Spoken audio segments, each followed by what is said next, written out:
Okay, so it's 2:00, and yeah, welcome everyone to. I think this is going to be our penultimate in-person seminar of the season. So yeah, I hope you've all enjoyed this applied computational maths seminar series. But yeah, today we have Afshin and Anssari-Benam from University of Portsmouth, who was previously at UCL and Queen Mary College working in engineering and biomechanical engineering. And I think that's what got Afshin interested in elasticity and all these constitutive models. So yeah, it's been a pleasure today to hear about some hyperelasticity in these isotropic strain energy functions. So yeah, over to you. Right, thank you, Tom. Right, so hello everyone. Thank you for coming to my talk. When Tom and Angela invited me first, I got really excited. So I might have gone overboard slightly, the number of slides that I have. I've got 60 slides here, and I think it's going to take somewhere between 45 to 50 minutes. So it's at the higher end of the length of what you would expect. But I'm counting on Tom and Angela to give me the kill sign anytime they think I've talked too long. So I'll skip some of the slides. Right, so what I am going to talk about today, hopefully I can manage everything in that 50 minutes target, is to show you what I've been working on the past couple of years, and that is on developing a new family of hyperelastic strain energy functions. I am coming from a mechanical engineering background, so I'm not a mathematician, therefore I probably won't see a lot of mathematical details in this. I'll try to give some, but not probably to your standards. Mainly I will focus on the application and the modeling side. And I have also assumed that you all know about what the hyperelastic strain energy function is and what stretch deformation matrices are and the Cauchy left, right deformation tensors. I'll try to quickly explain the parameters. But forgive me if there are not enough details. There have only got 60 slides. I thought maybe not.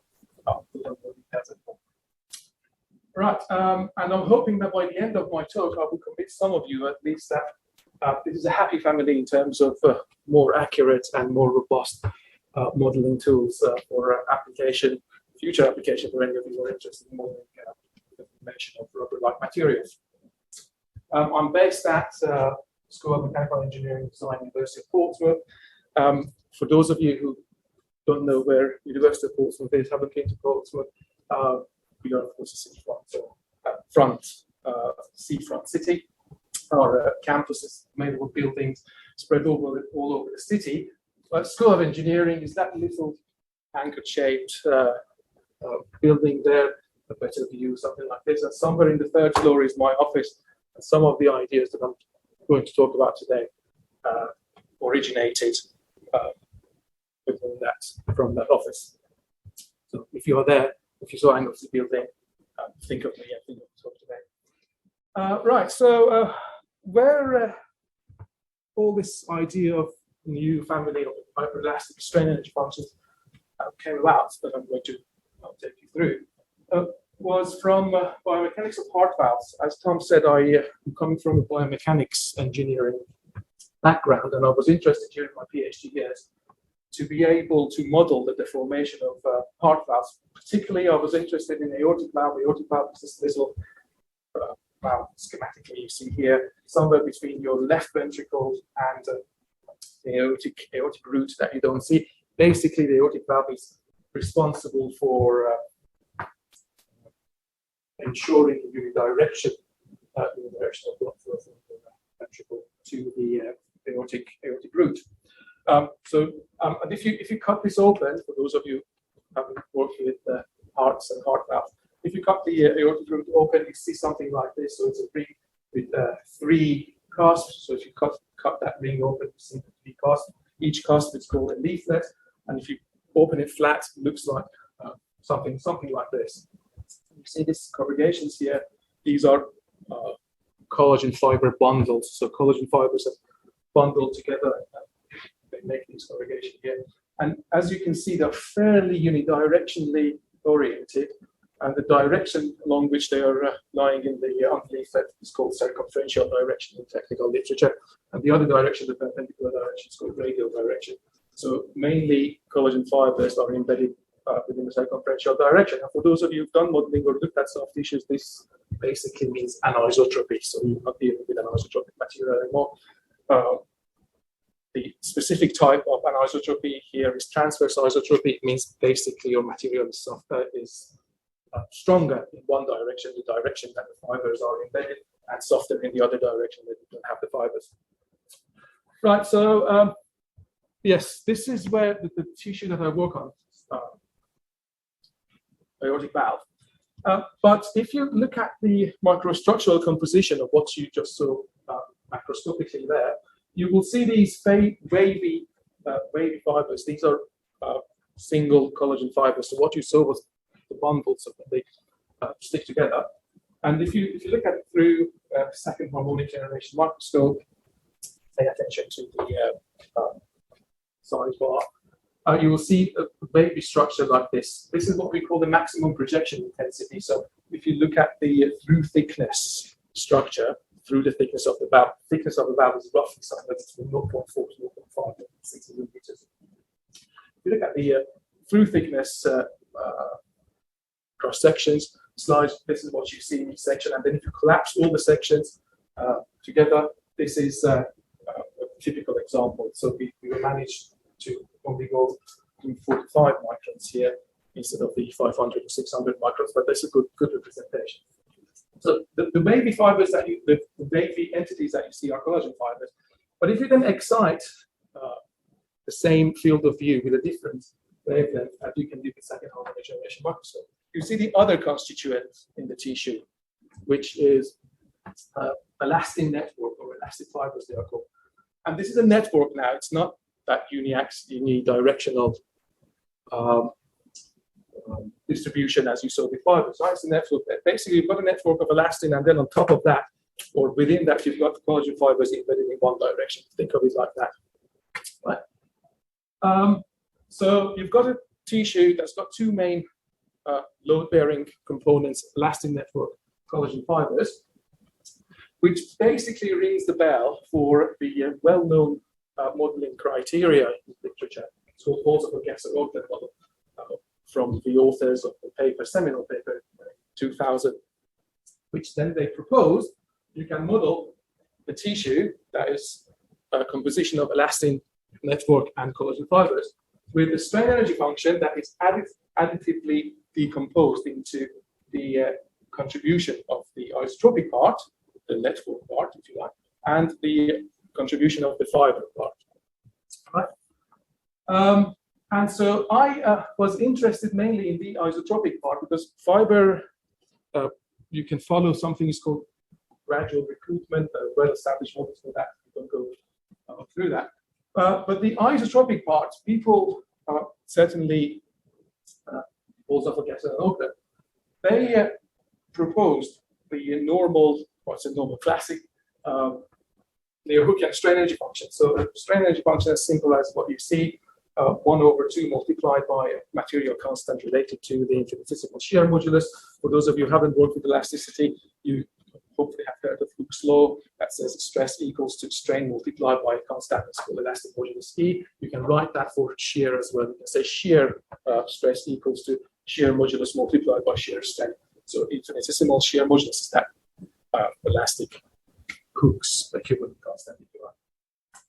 I1 here is the first principle of Cauchy-Green deformation tensor. It doesn't matter left or right, both have the same principal area. So it's basically a measure of stretch or deformation, if you have more.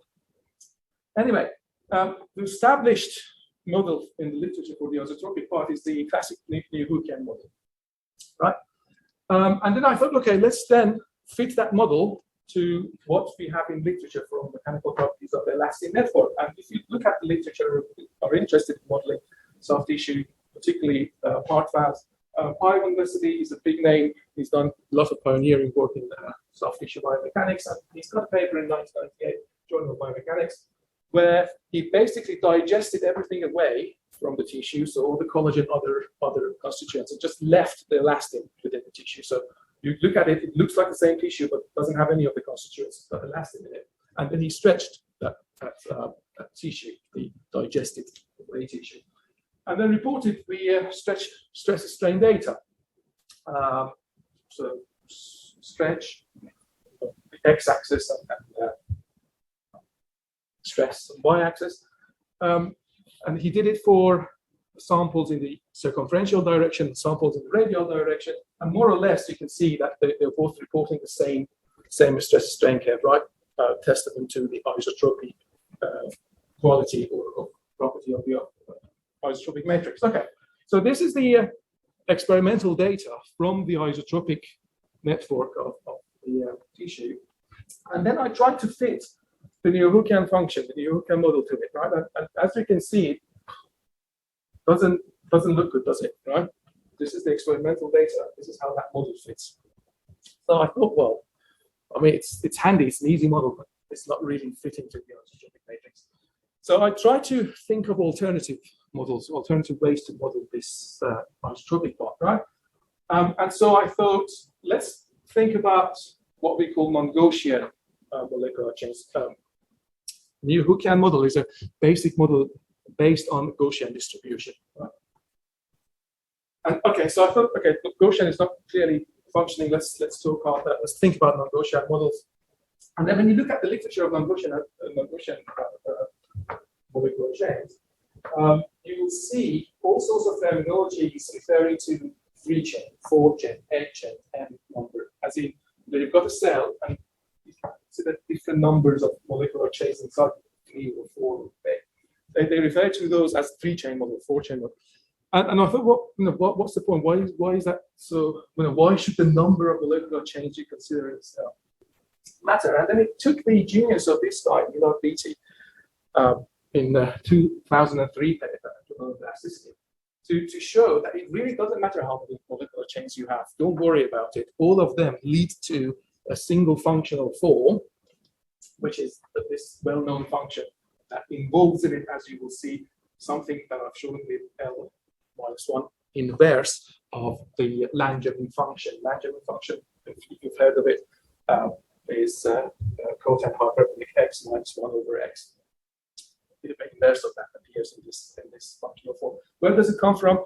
Entropic elasticity based on molecular mechanics. I'm not going to go through the detail, but it's a very well-known, well-established result. So the strain energy function of a network of molecular chains in a cell, right? Cell is just an imaginary volume element of that material. Should have this functional form, or has this functional form, right? Interestingly, the part that we as mechanical engineers, modelers, are interested in is basically what we call response function. It's the first or partial derivative of W, the strain energy function, with respect to the measure of deformation I1, because that is basically what gives you the stress response. Or I think they call it also generalized shear modulus or something. But effectively, it's a stress response, right? And if you want to model a stress-strain relationships, this is what you want, what we call response function. Now, that response function, as you see, is very sort of compact and neat, right? It's done away with the Ln function, the sinus hyperbolic function. Only this inverse Langevin function appears there, right? And for those of you who have worked with the inverse Langevin function, you can have it. I'll tell you that the domain of deformation for inverse Langevin function is from -1 to 1, and there's a singularity point at either end, -1, 1. Right? So this is not a function that is amenable to any closed form solution. Therefore, what people do, they approximate it. Right? So they substitute this with an approximate function. If you've heard of the Aruda-Boyce model, for example, what they did, they approximated this with truncated Taylor series. So they substitute that with the approximation of Taylor series. Okay, so, but I didn't want that because if you read the literature, there are many problems associated with that particular approximation using Taylor series, simplified approximation. So put it aside. I thought, let's do something else. Let's come up with a different approximation that keeps the singularity point. Singularity point is very important because in stress-strain curves, the singularity point characteristic is what makes the response very stiff. So suddenly you have a jump in stress as you increase the stretch. Right, and in order to come up with an approximate that keeps that similarity point and still is a rational function, so it's amenable to integration or differentiation or further analysis that you want to do with stress strain. There is a very famous approximation presented by Cohen in 1991 that says, or it's called a rounded approximation, that basically you substitute the inverse Nigerian function with this function here that I have specified, right? So this is the approximation. Then if you substitute that for the inverse Nigerian function in the original response function here, you get something like that. Perform the integration to get the actual strain function, strain energy function, and you come up with a very simple strain energy function, a strain energy function that looks like this, right? Now this function has got only two material or two model parameters. One is n, the other one is mu.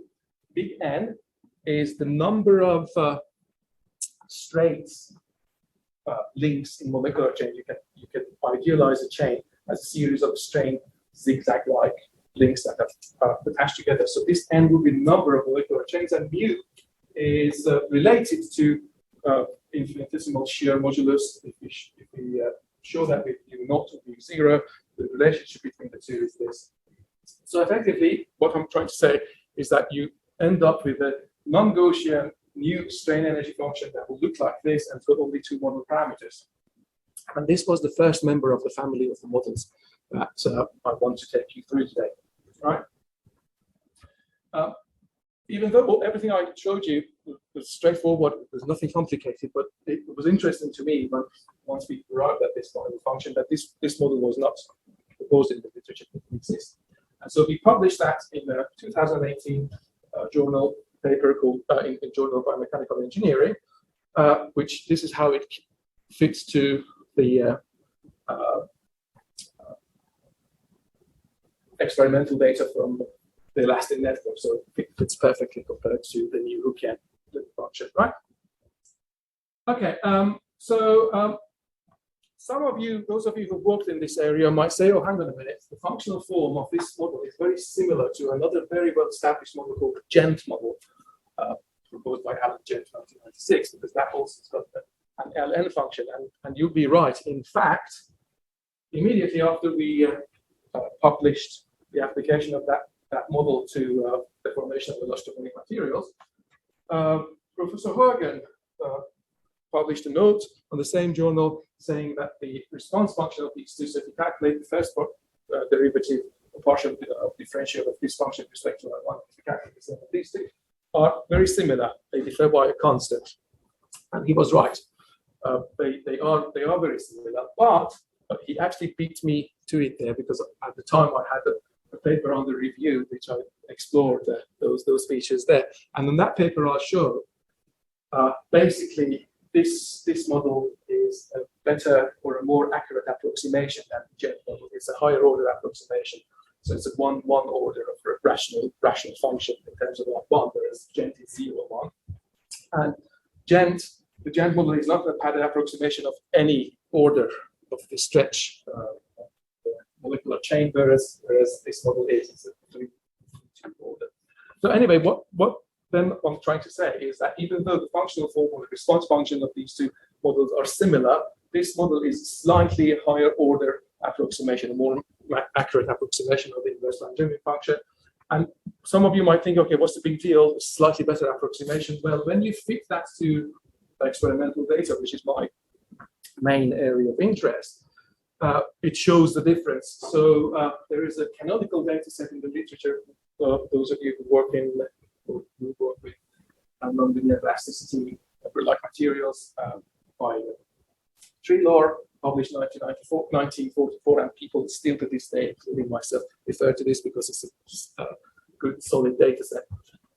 So if you fit the model of the first model of this family to this data simultaneously, so the data that Treloar presents includes uniaxial tests on rubber-like samples, biaxial tests, and pure shear tests. So 3 tests, 3 independent data sets.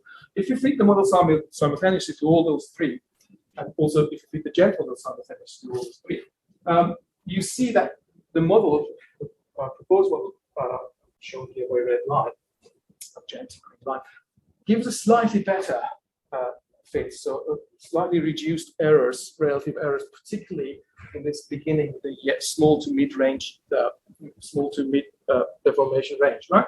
And this is the same trend that you'll see not just for uniaxial. So I'll show you the result for equibiaxial as well, right? And see again, Gent model in equibiaxial. That's not showing.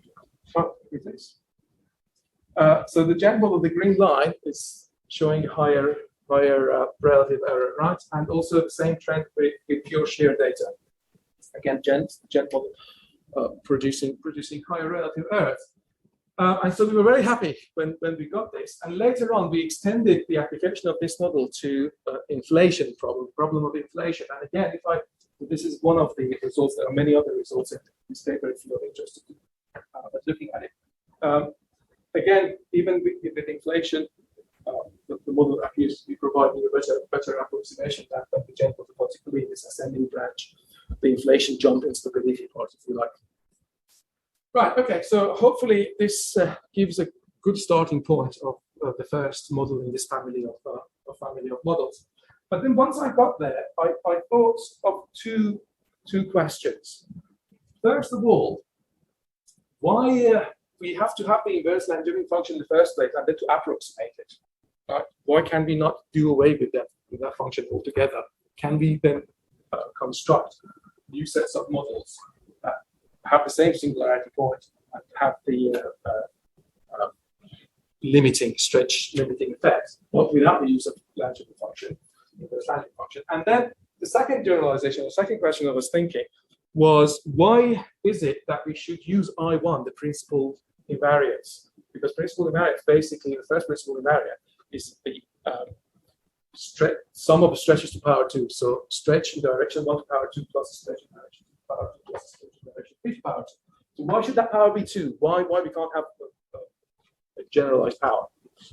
Not just limited to 2, right? And then for each of these two generalizations, I'll give you a quick overview of how the ensuing model will look like.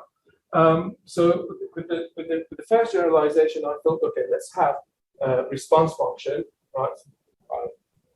Technically, response function is 2 times partial derivative of W to 1. So there's 2 that you see, because that's how it's defined.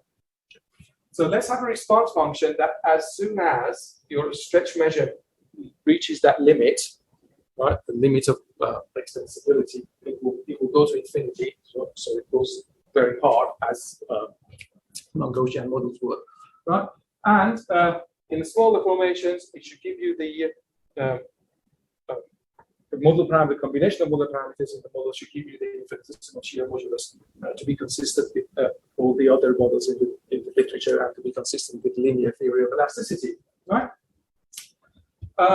This, as I said, this is basically condition of limiting chain extensibility. All non-Gaussian models, when they reach a limit, like 1 and -1, that I told you about, over which the inverse Langevin function is defined, it goes to infinity. So the singularity point is important.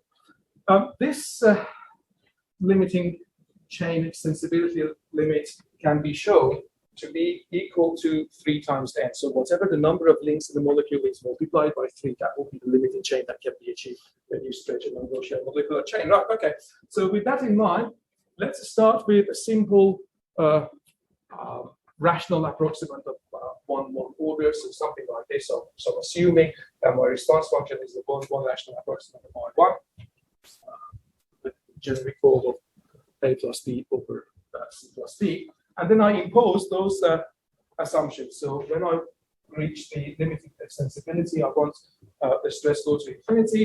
And when I have the number of links going to infinity, so when the non-Gaussian chain becomes the Gaussian chain, I want to be able to recover the classical Neo-Hookean, because the Neo-Hookean function is based on, derived based on an assumption that you're looking at Gaussian chains, right? So anything that is non-Gaussian at the limit of n equals to infinity, Gent model with the Boyce model, all the models that are based on this premise should return the Neo-Hookean function once the number of links goes to infinity.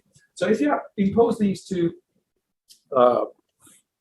assumptions on that 1-1 rational approximant, a little bit of mathematical manipulation, I've given the details there in that paper, you come up you will end up with this functional form, relatively straightforward, where mu now is related to the infinitesimal shear measures through this equation. Perform the integration over this, because remember, this is this response function, which is partial derivative with respect to y1. So if you want the strain energy function, you have to integrate it with respect to di. And then if you perform this integration, you come up with another neat functional form as a strain energy function, right? So this then was that generalization, the first generalization that I thought. So if we do away with the inverse Anssari function altogether, to start with that as a basis, then you come up with, you end up with this functional form for a 1-1 rational approximation, if you consider the 1-1 rational approximation as your response function, right? Now, why I refer to it as a generalization? Because if you substitute n, this small n here, with 3, 1, 2, 3. If you substitute it with 3, right? So if you fix n to be number 3, then you recover the first model that I showed you, the first model of this family. But that, of course, means n had to be limited to 3, whereas now it doesn't need to be like that. So you end up with 3 parameters, 1, 2, 3, and if you substitute n with 3, you recover the first one. Right. Later on, it occurred to me and of my co-writer that not only this was the parent model to the first model that I showed you by substituting n with 3, but also the Gent model, the one the establishment from 1996, is also a subclass of this model. So this model is a parent to the Gent model, because if you calculate the limits of this function that's n smaller to infinity, you recover the Gent model. So it seems that this function is a parent model to many of the limiting chain extensibility models in the literature, not just the family of models that I'm introducing to you here. Right. Okay. Now, on the side, you can do that. You can do the process of rational approximation, not just with the response function as a function of I1. So restraint function. You can do that for I2, and then you end up with this general form, which those of you who are working in linear elasticity will immediately identify. This is a more general form of what's which Sakhamandi in 2002 recommended as an addition to the Gent model to make it more accurate. Right? In their model, only they consider C2 ln I2 over 3, so gamma would be 1, but it doesn't need to be like that. You can come up with a generalization of it. Anyway, I just wanted to show that there are ways of generalizing many of the functions in the literature that we know. Okay. The final point I make for moving on to showing you some examples of the application of this model is in my original derivation, n was restricted to natural numbers, so 1, 2, 3, right? And the number of links in a molecular chain by structural definition has to be more than 1. You at least have to have 1 link in your molecular chain, right? But if you look at it phenomenologically, not from its molecular basis, there is no need really to have these 2 restrictions, right? And then Ogden proposed that we can have that limitation removed, and instead of limiting n to natural numbers or n to values above 1, we can have them both as real valued positive numbers parameters. Right. So therefore, this with now this new condition, this function with this new condition is the final form of the first generalization. Now, some of you might think, what's the big deal? Why did they go through all that to come up with a relatively simple function? It's because this function, then I'll show you shortly, will fit the data of both field and unfilled rubbers. So natural rubbers, like the data set I showed you from Trilog, but also field rubbers that are filled with fillers to reinforce them, basically, right? And this first category of rubbers, field rubber, is something that's proved very difficult by many of the existing models I'll show you shortly. So this is how this model, this generalized model, fits to the data. I've taken the data from a real rubber material from that's used in F1 tire. F1 in the cars. developed by the Michelin Group, and the deformation data in the axial and simple shear, simple shear, I'll show you next slide, is from this paper, Lahalek 2004. So they published the results of that testing in the axial and simple shear. And as you can see, the model is really good. I mean, typically relative errors would be below 6%, right? And even lower for a simple shear. This is how the model fits with the simple shear data. So typically below 4% of error. So the model is predicting really well within 4% and within 6% of error the experimental data. And now, these are the material model parameters. So with the fits that I showed you here, these two are achieved when mu is 1.88 and n and n are both 0.99. Right. Now look at what other models in the literature currently available in the literature fit to that particular data set. This is a very well established cubic model, right? So it's the sum of the terms third order of I1. That was suggested by Yale in 1991, I think. Basically gives you a linear fit. Right? This is the Gent model, not just the Gent model, but with the additional I2 term, right? With chance commanding. So the modified Gent model, if you like. The Gent model itself gives you even poorer fits. And finally, another well-established model, Carroll's model. Again, it's got I2 term here as well. But you see, fits are not good. And this is the trend for many other models. I'm not going to go through all that. But that model, the first generalization, fits really well. The second generalization, or the second question that I posed, was why we should have the principal stretches limited to power 2, lambda 1 squared plus lambda 2 squared plus lambda 3. And I was not the first one who thought of it. This thinking has been in literature for a long time. Discussed by Trilor in his 1976 paper. And apparently, the reason for having invariant-based models was that the person who introduced them, Rivlin, Ronald Rivlin, in 1948, who basically did a lot of work, pioneering work on elasticity. The way that he had defined the stretches was that the stretches could be negative as well. Whereas how we define stretches nowadays, any applied engineering student, is basically change of length divided by initial length. So a priori, stretch is always positive with its new definition, whereas back in 1948, it wasn't. So that was why they considered power 2, so energy was always positive, even though the stretches could be negative, but the energy was positive. So we don't really need to have it fixed to, or limited to 2, do we? Because the stretches are positive anyway. So instead of having lambda 1 power 2 plus lambda 2 power 2 plus lambda 3 power 2, right, you can release that constraint and have a general variable alpha. And this is basically what the Ogden did in his seminal 1972 paper, right? He also removed the problem of restricting consumption powers to be even power. Right. Now, this generalization, then you might think, okay, so if it already existed in 1972, why did you bother? What was the problem, right? I have recently submitted the paper to Philosophical Transactions for Society that we apply this model to the formation of brain tissue. Brain tissue is very soft tissue, very challenging for many of the existing models. And I'll show you what the significance of this is shortly.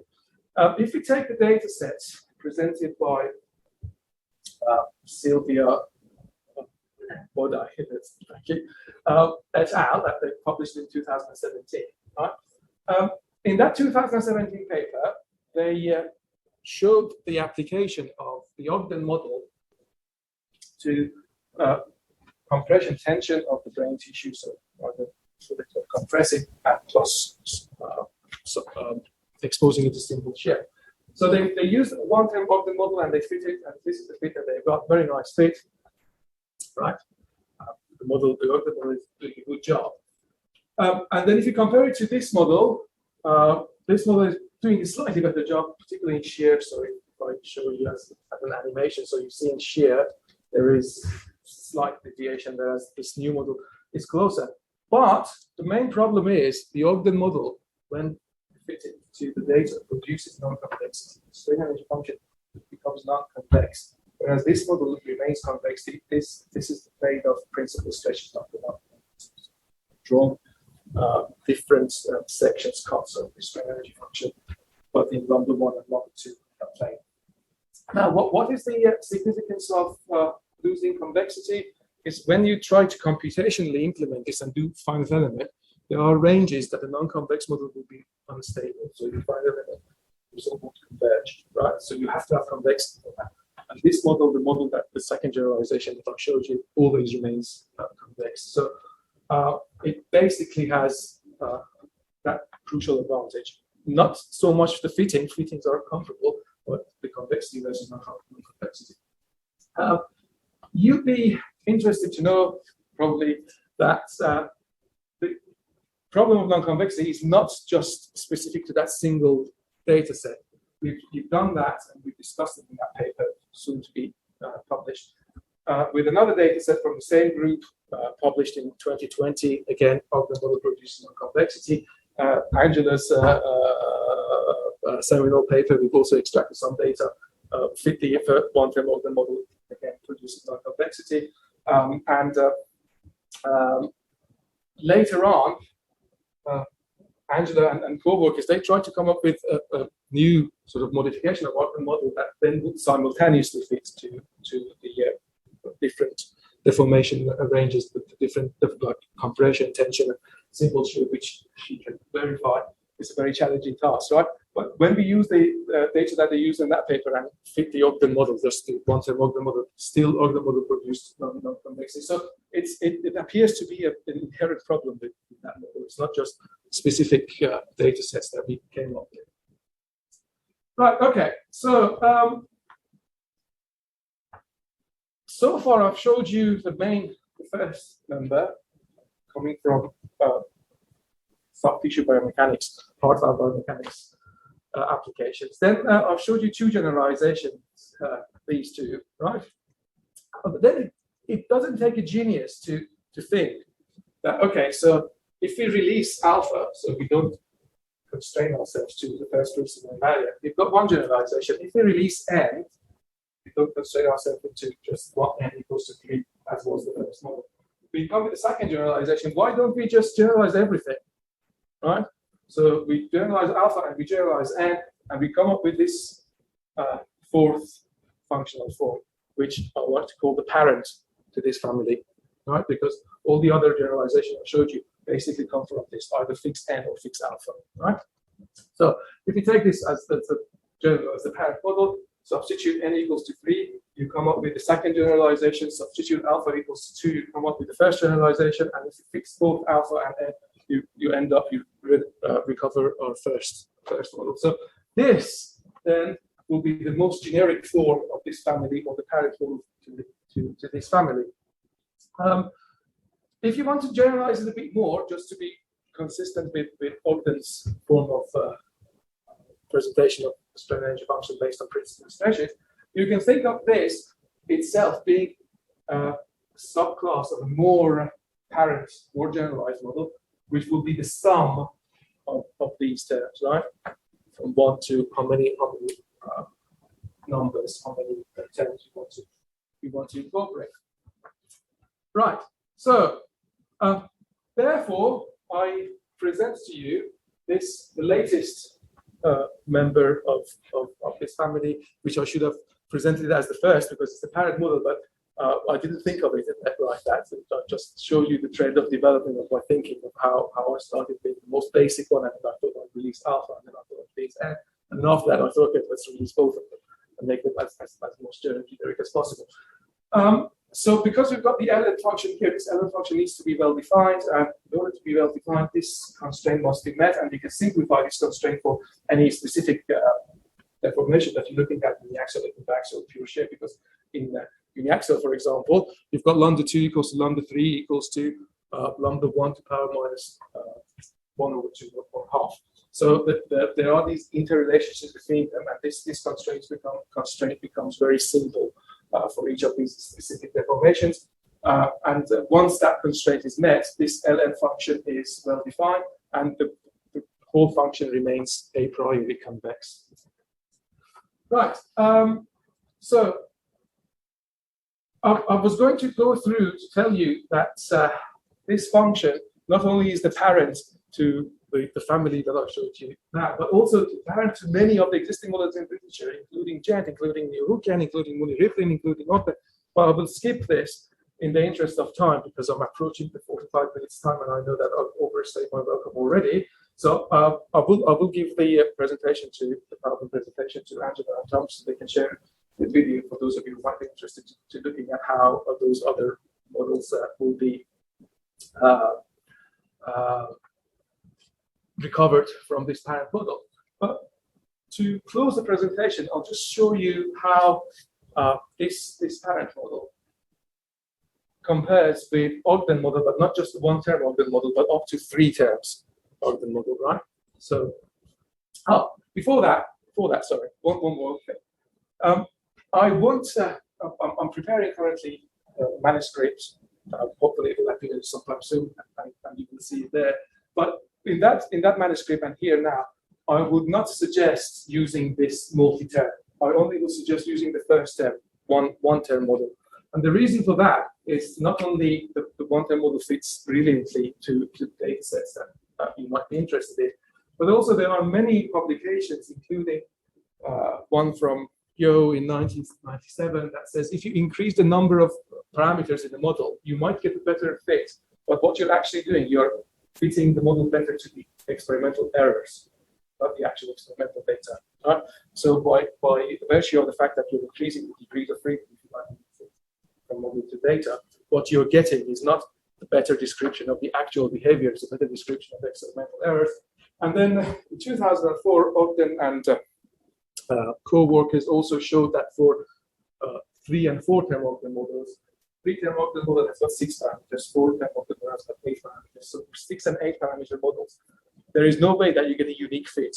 So you can get good fits with different sets of equally good fits with different sets of material parameters. So if you want a unique fit, you have to limit the number of your parameters to an absolute minimum. Right. So if I then take the one-term model of this parent form of the model, so only one term, so getting rid of using the symbol, just using this function, right? Compared with the Ogden model that was already available in the literature, there are 2 specific advantages, and this will be the last point that I close my presentation with.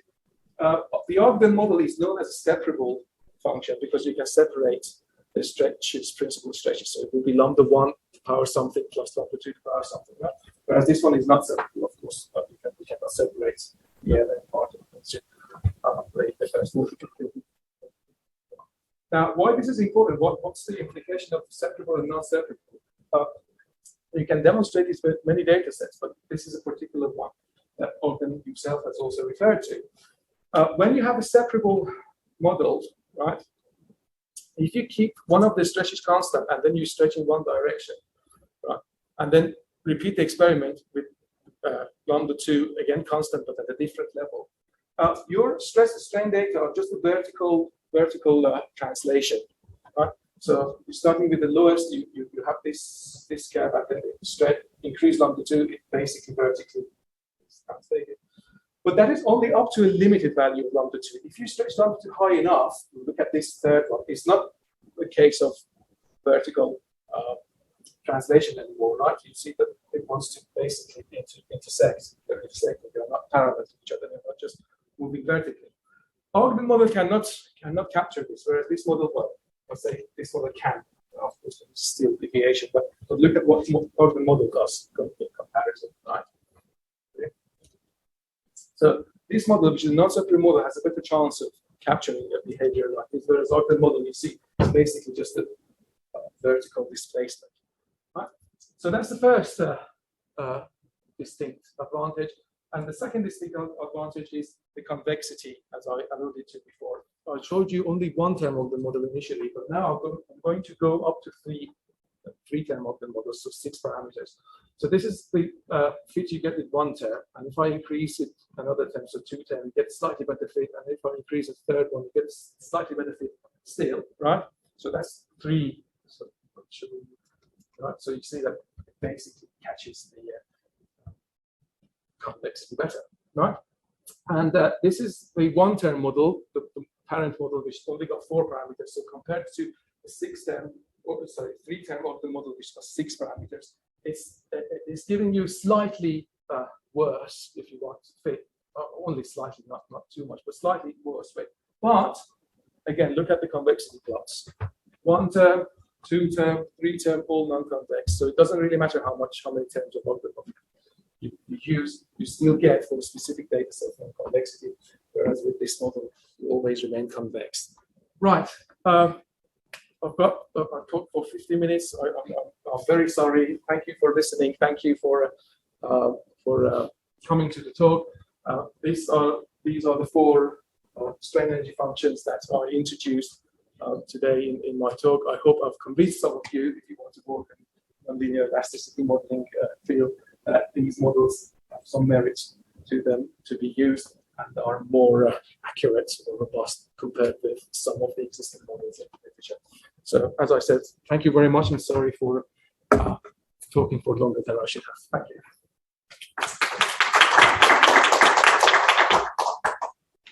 Thank you.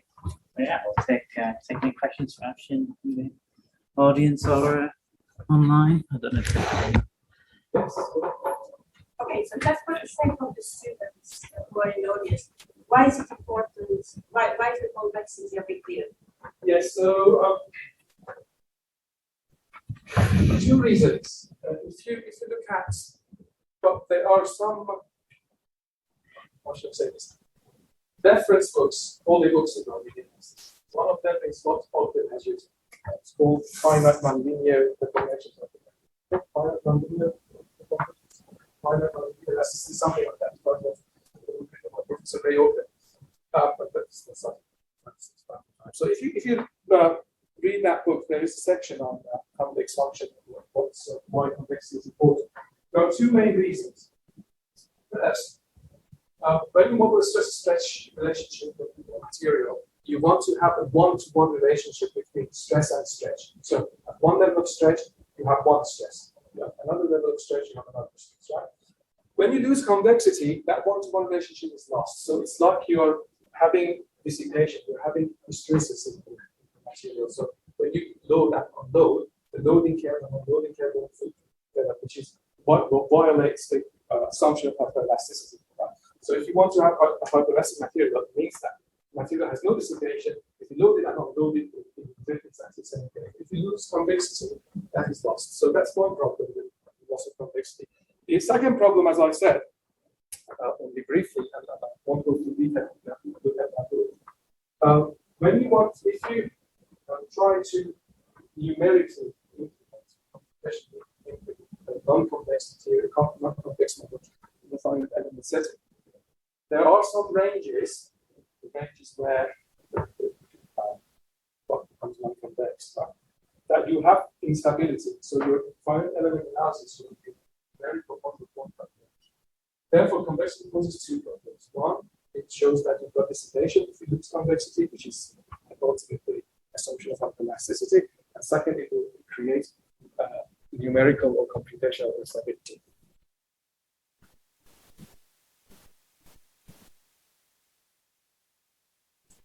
But this level of like something Yes. and you were talking about it's at some stage you might be fit. Yes. Are you able to determine a priori when that happens? Oh, that's a very good point. Right. I have tried to look at, I didn't know anything about it before. How to feel about how to do it. So I started looking at it to just what people say, what is the maximum number. Professor Estrada, Michel Estrada, and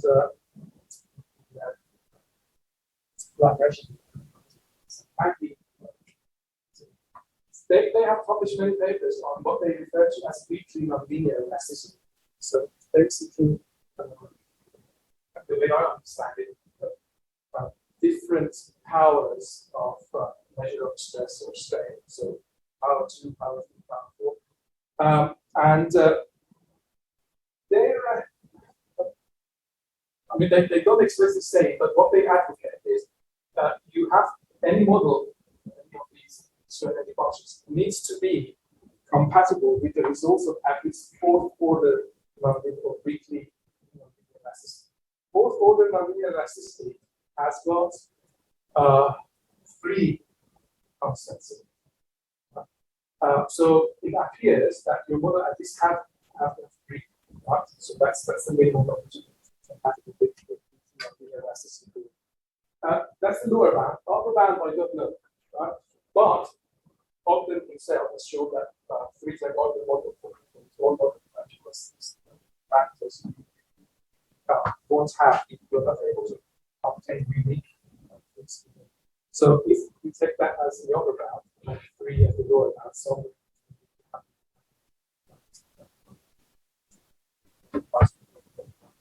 but I can't tell.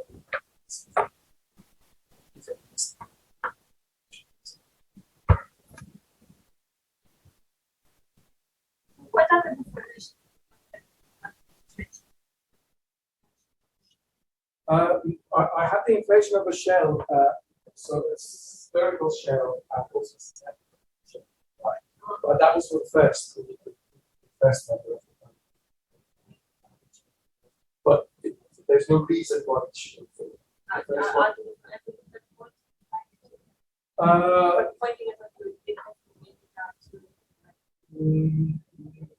No, not specifically.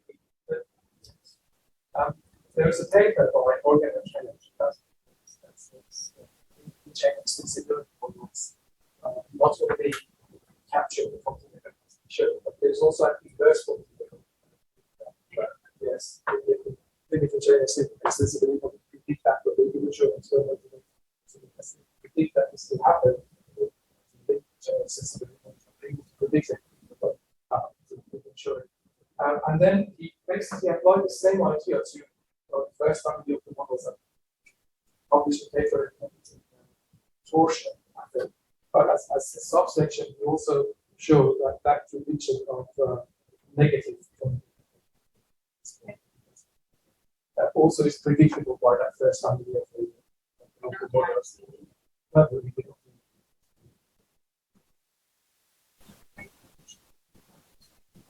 Actually,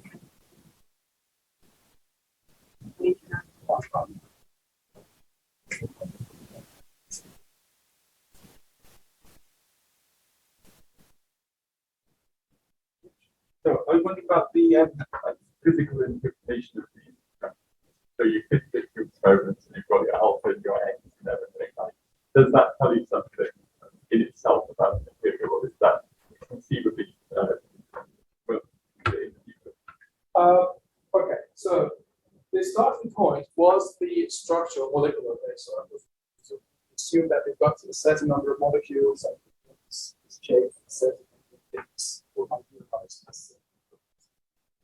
So in that initial sense, yes, ideally, if you fit the model, that model to it should tell you what is the average number of links of the molecular chains in that material and what is the density of the molecules, because density of the molecules is but anything, all the other members of the family of the model I showed you, basically they relax the structural constraints. So all the others are just phenomenological.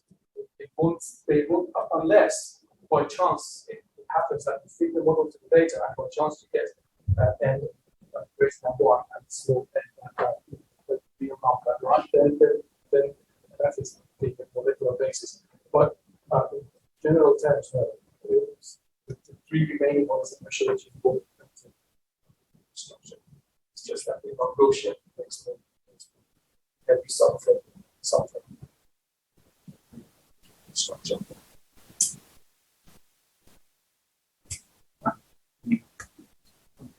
So which would you say that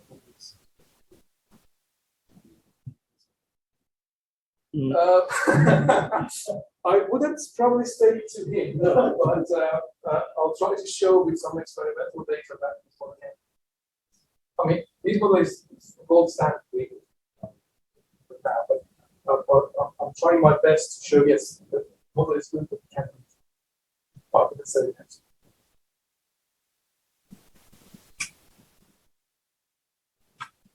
Done? Yeah. It is.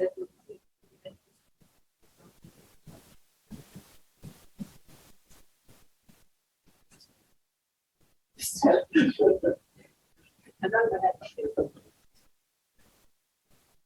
Yeah. Okay, so we have to.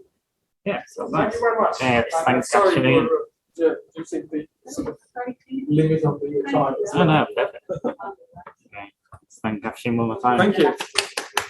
Thank you very much.